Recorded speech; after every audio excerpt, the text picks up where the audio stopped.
धार्मिक कौसल्या मम माता यशस्विनी वृद्धा क्षुद्रशीला च न च त्वां देवगर्हते. सर्वेश्वरनाன பகவான்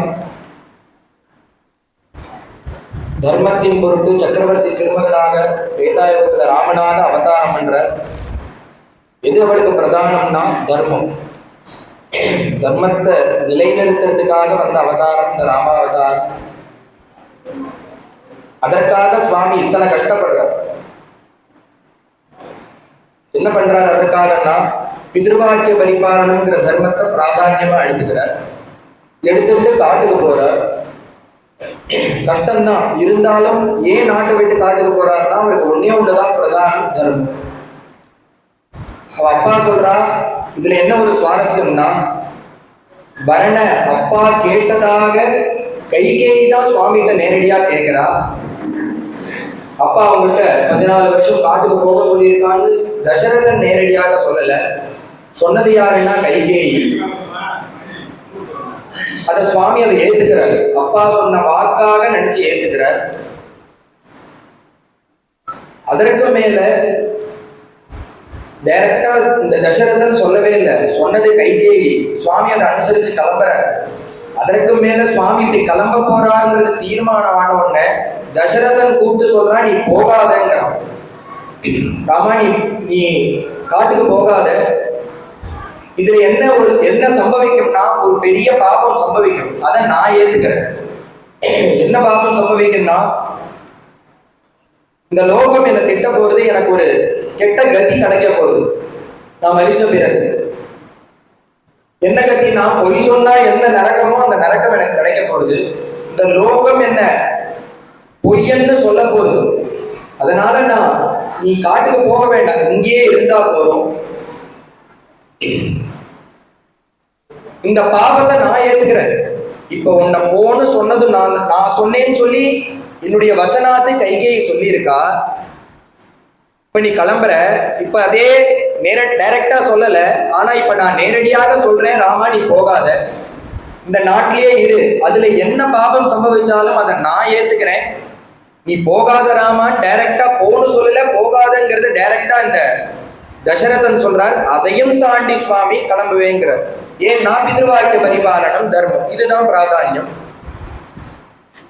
சுகாச்சாரியால் சொல்லும் போது தர்மம் தர்மம்னு இந்த சுவாமி இப்படி பிடிச்சு நிக்கிறாரே, கொஞ்சம் தர்மம் தர்மம்னு சுவாமி இப்படி பிடிச்சு நிக்கிறார். கொஞ்சம் பிடிச்சு நிக்கிறார்.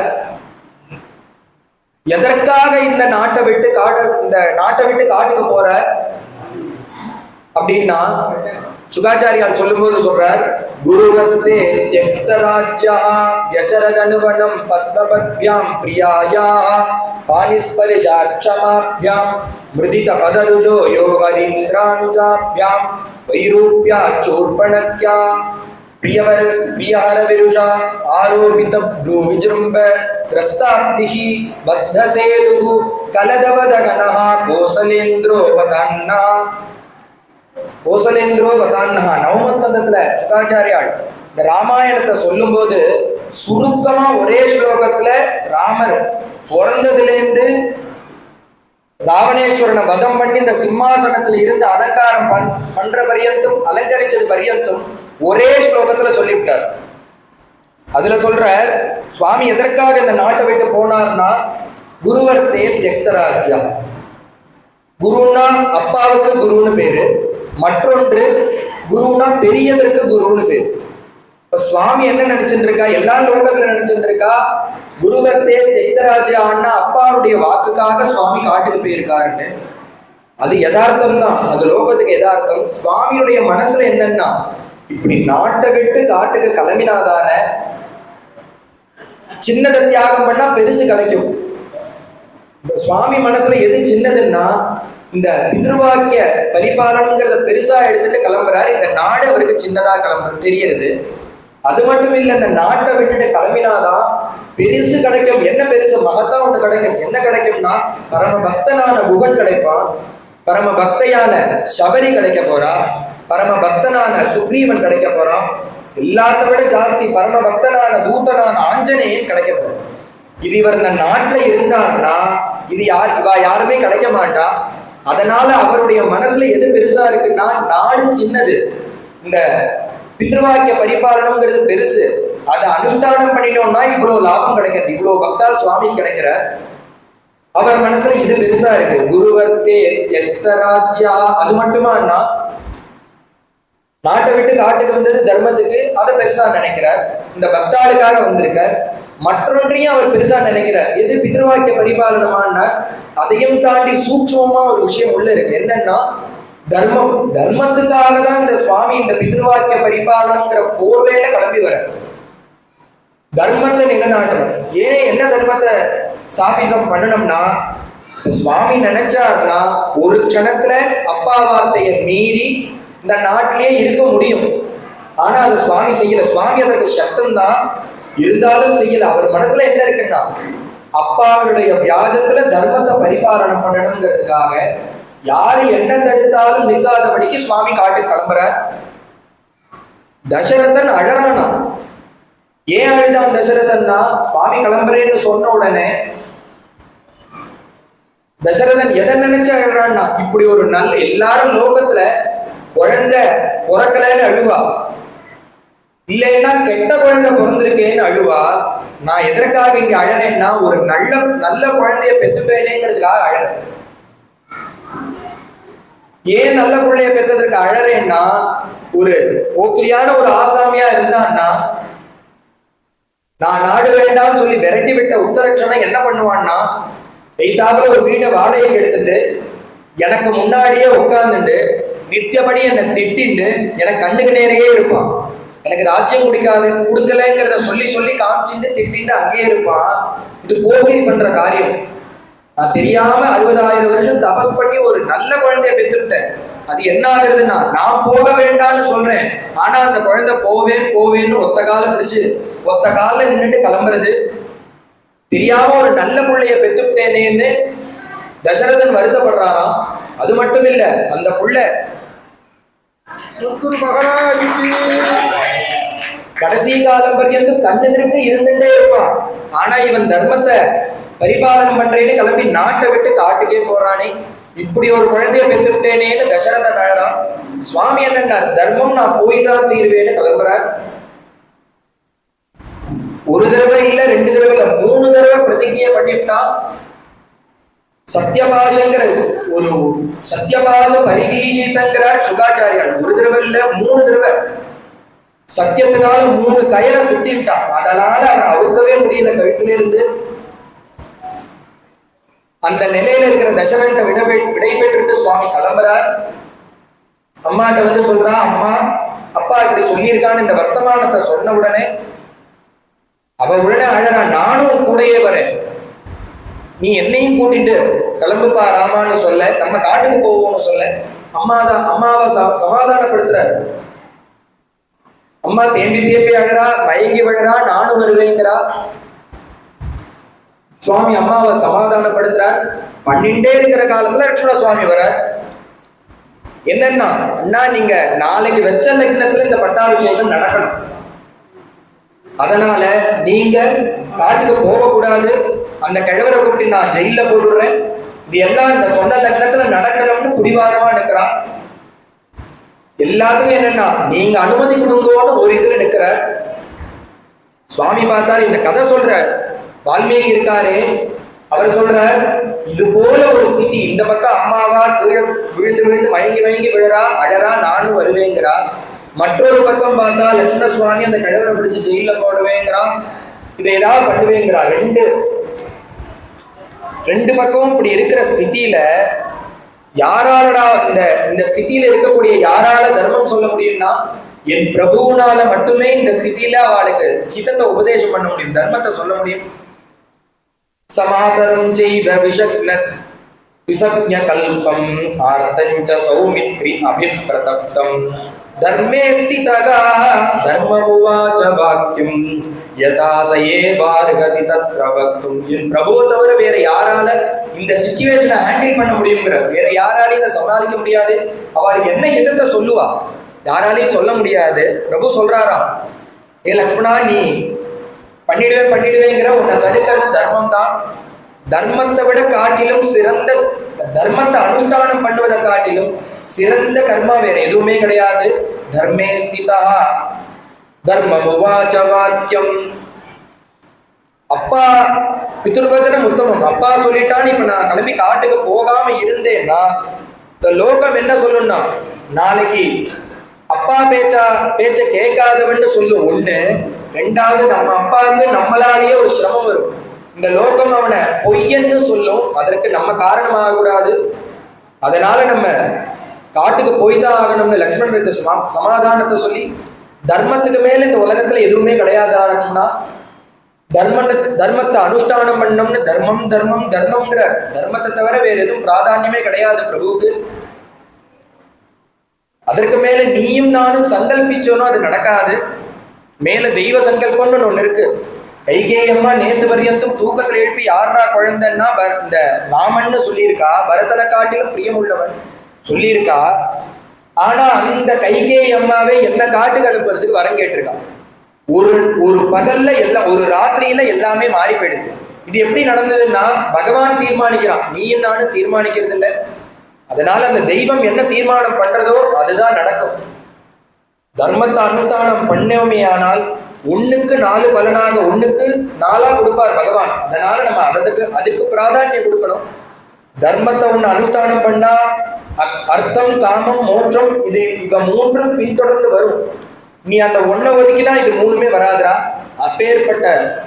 அப்பேற்பட்ட பெரிய வஸ்து தர்மம். ஆகையால அதை கடைபிடிக்கணும்னு சொல்லிவிட்டு அம்மா அழறா. அம்மாவை தூக்கி சமாதானப்படுத்தி, அம்மா நீங்க இப்பதான் அப்பா கூட இருந்து சேவை பண்ணணும். மித்த நேரத்துல சேவை பண்ணதை காட்டிலும் இப்பதான் நிறைய பண்ணணும். விரதோபவாச நிரதா யானாரி பரமோபமா. ஒரு மனைவி இருக்கா, இருக்கிற அத்தனை விரதத்தையும் கடைபிடிக்கிறான்.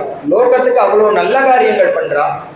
அப்படி இருக்கிறவால லோகம் என்ன சொல்லும், பரமோத்தமாம்பா. அவ இந்த மித்த ஜனங்கள்லாம் பார்த்துட்டு இந்த அம்மா என்னமா விரதங்களை அனுஷ்டானம் பண்றா, என்னமா பூஜை பண்றா, என்னமா கோவிலுக்கு போறான்னு அதை உசத்தியா பேசும் அந்த பொம்மநாட்டிய. ஆனா அது உத்தமம் கிடையாது. எந்த ஸ்திரீ இருக்கிறதுல உத்தமின்னா பர்த்தானம் நானுவர்ஜேத நிவர்த்தா பாபகதிர் பவேத்.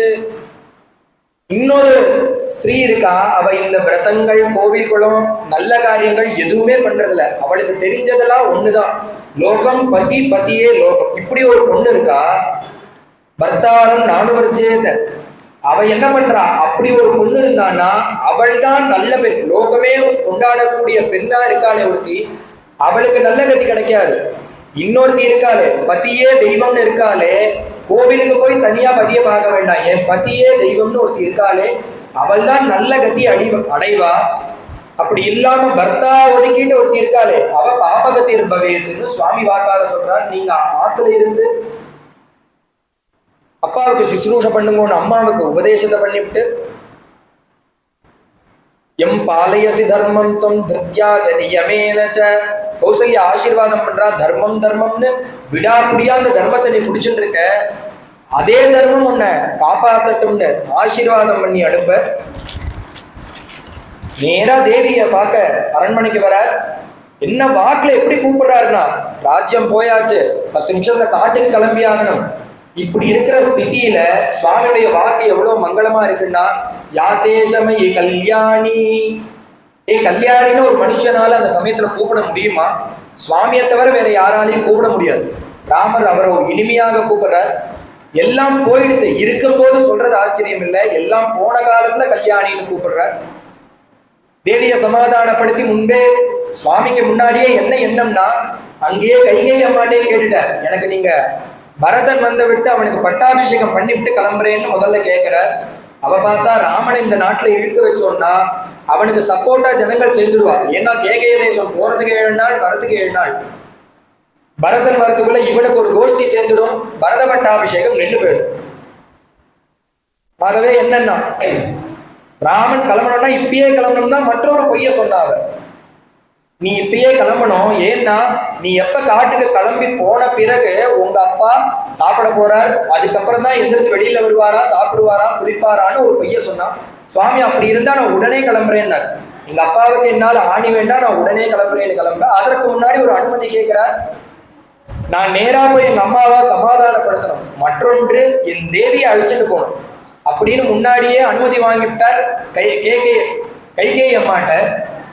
ஆனா சுவாமி அது இல்லாத பொடிக்கு அவன் மனசை தெரிஞ்சுக்கணுங்கிறதுக்காக, அம்மா நீ ஆத்துல இருந்து கால்யமுத்தாய தெய்வானா பார்த்தால சீக்கிரம் எந்திருக்கணும், எங்க அப்பா அம்மா இங்க இருக்கா, நான் போயிட்டேன்னு 10 மணி வரை தூங்கக்கூடாது, உதயத்துக்கு உதயாபூர்வம் நீ எந்திருக்கணும், ஆத்து காரியங்களை நீயே பண்ணணும், அப்பா அம்மாவுக்கு பக்கத்துல இருந்து நான் பண்ண முடியாத சேவைகள்லாம் நீ பண்ணணும், எல்லாத்தையும் உபதேசம் பண்ணார். உடனே தேவி சொன்னா, இதெல்லாம் இங்க இருக்க பரவாயில்ல சொல்ல வேண்டிய உபதேசம்னாரு, நானும் உங்க கூட வந்துட்டு இருக்கேன், வழி காமிச்சுட்டு லாங்கல பத்தது சீதாங்கிறது போல நான் உங்களை வழியை காமிச்சுட்டு முன்னாடி வர போறேன், நீங்க என்னமோ நான் இங்க இருக்கிறது போல எங்கிட்ட இதெல்லாம் சொல்றேலே, நானும் வருவேன்னு நிக்கிறா. உடனே சுவாமி வர வேண்டாம்னு சொல்லலை. ஏன்னா அவர் மனசுல இந்த எண்ணம் தான் இருக்கு, கூட்டிட்டு போகணுங்கிற எண்ணம். அதனால வான்ட்டார். உடனே லட்சுமண சுவாமி, நானும் உங்க பின்னோட தான் வருவேன், உங்களுக்கு அகம் சர்வம் கரிஷ்யாமி ஜாக்கிரத ஸ்வபதஸ்சதே. நீங்க காட்டுக்கு போன காலத்துல இந்த சக்கரவர்த்தி திருமகன் காட்டுக்கு வந்திருக்கான்னு தெரிஞ்ச உடனே 54 தேசத்துல வரி கட்டுற ராஜாக்களும் வந்து உங்களை பார்த்து நமஸ்காரம் பண்ணிவிட்டு உங்களுக்கு சேவை பண்ண காத்துட்டு இருப்பா. நான் இதை பண்றேன், நான் அதை பண்றேன், காத்தால நீ பண்ணு, ராத்திரி இது பண்ணுன்னு கை கட்டிட்டு சேவை பண்ண காத்துட்டு இருப்பா. அந்த டயத்துல நீங்க அவளுக்கெல்லாம் காரியம் பண்ணுன்னு டயத்தை ஒதுக்கி கொடுத்துடக்கூடாது.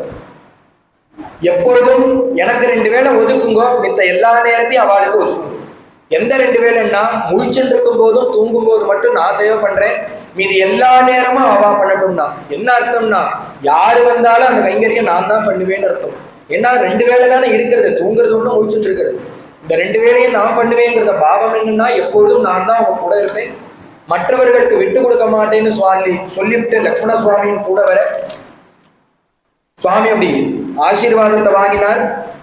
தானங்கள் எல்லாம் பண்ணிவிட்டு யாத்ரா தானம் பண்ணி கிளம்புறார். தானம் எப்படி பண்ணார் சுவாமின்னா, அவருக்கு பிரத்யேகமா வந்த சொத்துக்களை தானம் பண்றார். அவருக்கு கிஃப்டா வந்ததெல்லாம் எடுத்து வெளியில வைக்க சொல்லி யதேஷ்டமாக தன்னுடைய கையினால எல்லா பிராமணர்களுக்கும் ஊர்ஜனங்களுக்கெல்லாம் கொடுக்கிறார். அகம் பிரதாத்தும் எதிதம் மாமகம் தனம், அவருடைய சொந்த சொத்து, அரசாங்க சொத்து இல்ல. என்ன எண்ணம்னா, வஸ்துக்கள்லாம் குடிச்சு முடிச்சாச்சு, லக்ஷ்மணா வஸ்துக்கள்லாம் ஆயிடுத்து, நம்ம இப்ப இந்த அரண்மனையும் கொடுத்துடுவோங்கிற, நம்ம தங்கிட்டு இருக்கோமே அவாளுக்கு பிரத்யேக அரண்மனை உண்டு, அதையும் கொடுத்துடுவோங்கிற. நம்ம 14 வருஷம் கழிச்சு திரும்பி வந்த பிறகுதானே இதுக்கு உபயோகம், இது பூட்டி தானே கிடக்க போறது, அதனால இதையும் கொடுத்துருவோம்டா லட்சுமணான்னு அந்த கதவையே திறந்து வச்சுட்டு கிளம்பிட்டாரா ராமலட்சுமணா. உடனே தசரதன் சொல்லி அனுப்புறான், கடைசியாக சுவாமியை ஒரு தடவை நான் பார்க்கணும், அவரை சபைக்கு வர சொல்லுங்கன்னு சொல்லி கூப்பிட தேவி லக்ஷ்மண சுவாமி ராமரை முன்னிட்டு வா 2 பேரும் வர. முதல் நாளே ஆர்டர் பண்ணி குருணியுடைய வாக்குனால கேட்டு எல்லாத்தையும் சித்தப்படுத்தி வச்சிருக்கா இந்த கைகை. 3 ஜோடி மரவுரிவுகளை சித்தமா வச்சிருக்கா. சபையில ஜனங்கள்லாம் நிக்கிறா, ராஜா உட்கார்ந்துட்டு இருக்கா. அந்த சமயத்துல இந்த ராமர்கிட்டையும் லட்சுமண சுவாமி தேவியிட்ட மரவுரிவை கொடுத்து தரிசிக்க சொல்ல, ஏன்னா கேட்கும் போதே அவ இந்த வரனை சேர்த்துதான் கேட்டிருக்கா, இதையும் உள்ளடக்கிதான் கேட்டிருக்கா. ராமன் 7 வருஷம் 14 வருஷம் காட்டுக்கு போகும், எப்படின்னா தபஸ்வி வேஷத்தோட போனங்கிறத உள்ளடக்கி கேட்டிருக்காளா. அதனால அந்த மர உருவியை கெடுத்து கட்டிக்க சொல்ல ஜனங்கள்லாம் ஓன்னு அழறா. எந்த திருமேனிய வாய்கொள்ளாம வர்ணிச்சாலோ கோழே கண்டார்னு வர்ணிச்ச திருமேனிக்கு இன்னைக்கு மர உருவி கொடுத்துருக்காளே இந்த கைகேயி. சுவாமியை எடுத்து தரிச்சுக்கிறார், லட்சுமண சுவாமியும் தரிச்சுட்டு தேவி கிட்ட கொடுத்து தரிச்சுக்கோன்னா தேவிக்கு தரிச்சுக்க தெரியல. ஏன்னா அது மடமடன் இருக்கு, மிருதுவான திருமேனி, கட்டி பழக்கம் இல்லை, ராஜபோகத்தை அனுபவிச்ச சரீரம் இது, அவருக்கு எப்படி உடுத்திக்கிறதுன்னு தெரியல, நான் தான் இது எப்படி அணியறதுன்னு தெரியலன்னு சொல்லிட்டு இருக்கா. உடனே இது அத்தனையும் நடக்கிறது அத்தனையும் தசரதன் பார்த்தா, தேவிக்கு வஸ்திரத்தை கொடுக்காத, அவளை கட்டிக்க சொல்லாதன்னுட்டான். அந்த ஒரு வார்த்தையும் அவன் சொல்ல, சபையில ஆத்து வாத்தியாரா இருக்கக்கூடிய வசிஷ்டாச்சாரியாளுக்கு கோபம் குபுகுபுன்னு கோபம் வந்துடுச்சு. இதை கேட்கறதுக்கு ஒரு நாதி இல்லாம போயிடுது இந்த சபையில. அதர்மம் நடக்கிறது, ஒருத்தர் கூட சொல்ல நாதி இல்லையே, என்ன அக்கிரமம் பண்றா அவ. அதி பிரவருத்தே துர்மேதே கைகேயி குலபாம்சினி வஞ்சயித்வா ராஜானம் ந பிரமாணேவ திஷ்டசே. என்ன ஒரு தைரியம் இருந்தா அந்த சுவாமிக்கு இந்த மர உருவியை கொடுப்ப, அதுவும் எல்லாருக்கும் முன்னாடி சபையிலேயே. அதிப்பிரவருத்த அதிகமாக பண்ற, தர்மத்தை தாண்டி ஒரு காரியம் பண்ற. துர்மூடே கைகேயி குலபாம்சினி, இந்த குடும்பத்தை கெடுக்க வந்தது யாருன்னா நீதான். உன்னுடைய காரியங்கள்லாம் இந்த குடும்பமே குட்டிச்சவராக போறது. அதுவும் நேர்மையா இதெல்லாம் பண்ணியான்னா பஞ்சயித்வா ராஜானம், கதவை சாத்திட்டு இந்த ராஜாவை உள்ள கதவை சாத்திட்டு 2 வரண வஞ்சகமா கேட்டுவிட்டு அதை இங்க நடத்துகிற நீ நேர்மையான வழியில இதை நடத்தல. நீ உன்னை கேட்கறதுக்கு யாரும் இல்லைங்கிற தைரியத்தை தெரியும் பண்ற. எல்லாத்துக்கும் காரணம் அந்த ராஜா தான். அவன் உன்மேல வசப்பட்டு இருக்கிறதுனால கேட்டா ராஜா கேட்கணும். அந்த ராஜாவே உன் வசம் இருக்கான், கேட்க ஒருத்தரும் கிடையாது. நாதி இல்லைங்கிறதுனால இட்டதுக்கு பண்ணிட்டு இருக்கியே. இந்த அக்கிரமத்தை யாரு கேட்க போறான்னு தெரியலன்னு வசிஷ்டாச்சாரியால் பூச்சிக்க. நீ இவ்வளவு அக்கிரமம் பண்றது எதனாலன்னா ஒரே ஒரு காரியத்துக்காக. என்ன ஒரு காரியம்? இந்த ராஜ்யம் சிம்மாசனம் உன் பிள்ளைக்கு வரணும். அதற்காக தானே நீ இத்தனை காரியம் பண்ற. நீ எந்த சிம்மாசனத்திற்காக இவ்வளவு ஒரு அநீதியான காரியத்தெல்லாம் பண்றையோ, உன்னுடைய புள்ளைய உத்தேசம் பண்ணி, சிம்மாசனம் யாருக்கு? பரதனுக்கு. அந்த பரதன் உன்னுடைய எண்ணம் பலிக்காத படிக்க அவன் அந்த சிம்மாசனத்துல ஒரு நாள் கூட உட்கார மாட்டான். பரதஸ்ச சக சத்ருக்னஸ்ச சிரவாசா வனேச்சரஹ வனே வசந்தம் காகுஸ்தம் அனுவத்ஸ்யசி பூர்வஜம். அந்த மூத்தவன் ஒரு நிலையை பிடிச்சு போயிருக்கானே, நீ வரன் வாங்கி அவனை காட்டுக்கு அனுப்பிட்ட. தபஸ்வி வேஷம் போட்டுட்டு மர உருவி தரிச்சுட்டு கையில ஜபமாலையை வச்சுட்டு ஜட்டாதாரியாக போகணுன்னு வரம் கேட்டு அவனை அனுப்புற. இதெல்லாம் உன்னுடைய பரதனை உத்தேசம் பண்ணி அனுப்புற சிம்மாசனத்துக்காக. நீ நினைச்சிட்டு இருக்கிறது எதுவுமே நடக்க போறது இல்லை. இவன் கிளம்பின உத்தர க்ஷணம் உன்னுடைய புள்ளையும் இதே போல நாடை விட்டு காட்டுக்கு போக போறான். ஜட்டைய தரிச்சுக்க போறான், மர உருவியை தரிச்சுட்டு அவன் காட்டுல தான் இருக்க போறான். இந்த நாடு சிம்மாசனமும் அவனுக்கு கிடைக்கவே போறதுலடி. அவனும் அவன் அண்ணனுடைய பாதையை பின்தொடர்ந்தே போக போறானே தவிர உன் எண்ணம் பலிக்க போறது.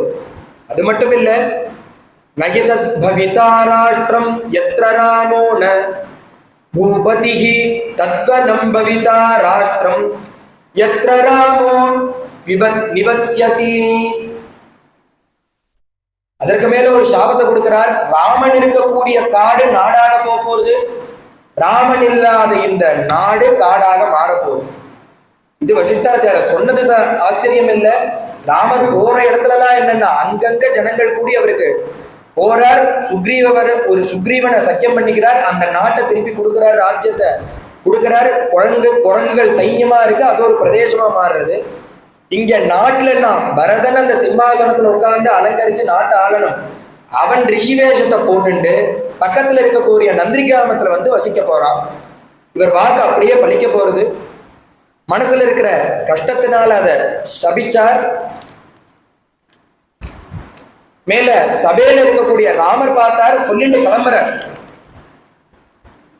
ராஜாவை பார்த்து சொல்ற, ராஜா பேசாம இந்த நடக்கிறது அத்தனையும் பார்த்துன்னு உட்கார்ந்து இருக்கார் தசரதன். உடனே சுவாமி கேட்கிறார். சுவாமி தன் வாக்கால சொல்றார், ராஜாவை பார்த்து சொல்றார், தசரதனை பார்த்து, இயம் தார்மிக கௌசல்யா மம மாதா யசஸ்வினி. ராஜன், நீங்க தர்மம் தெரிஞ்சவர், என்னுடைய அம்மாவை இங்க விட்டுட்டு போறேன். அவளுக்கு ஒண்ணுமே தெரியாது. மம மாதா யசஸ்வினி, ஒண்ணும் தெரியாம இவ்வளவு நாள் அவளுக்கு தெரிஞ்சதெல்லாம் ஒண்ணுதான், ரங்கநாதனுடைய திருவடி, காம்பாஞ்ச கரும் துளசி, இந்த 2 விஷயம். அதை தாண்டின 3வது விஷயம் உங்களை தெரியும், தசரதனை தெரியும். அதை தாண்டின ஒரு விஷயம் உண்டுன்னா ராமனை தெரியும். இந்த 4 விஷயங்களை தாண்டி அவளுக்கு லோக விவகாரம் எதுவுமே தெரியாது. அப்படி இருக்கக்கூடிய அம்மாவுக்கு நான் ஒரே புள்ள.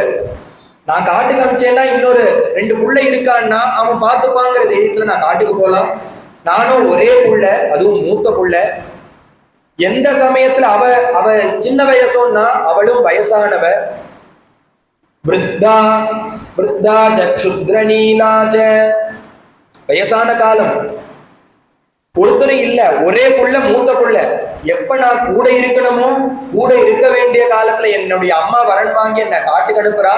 இப்ப என் அம்மாவுக்கு சிஸ்ரூஷை பண்றதுக்கு ஒருத்தருமே கிடையாது. பக்கத்துல இருக்க வேண்டிய காலத்துல நான் கிளம்பி போறேன், யாருமே இல்லையே. அதனால என் அம்மாவை நீங்க பார்த்து கொள்ள வேண்டும். நச்சத்வாம் தேவ கருகதே, அதற்கு மேல மயாவிஹீனா வரதா, ஏ ராஜனே நான் பிரிந்து போனேன்னா எங்க அம்மா சோக சாகரத்துல மூழ்கிடுவா. பிரபன்னா சோக சாகரம், அதனால நீங்க என்ன பண்ணணும்னா அவளை கண்கலங்காம நன்னா வச்சு பார்த்துக்கணும்னு சொல்லி அந்த ராஜா கிட்ட சொல்லிவிட்டு சுவாமி விடை பெற்றிருக்கிறார். அம்மாவுக்கு ஆறுதலை சொல்லிவிட்டு கிளம்புறார் சபையிலேருந்து. உடனே கௌசல்யா பார்த்தா தேவியும் கூட கிளம்புறா. தேவியை பார்த்து கௌசல்யா உபதேசம் பண்றா. சத்வயா நாவமந்தவ்யா புத்ரஹா பிரவ்ராஜிதோ வனம் தவதேவ சமஸ்வேஷ நிர்தனஹா சதனோபிவா.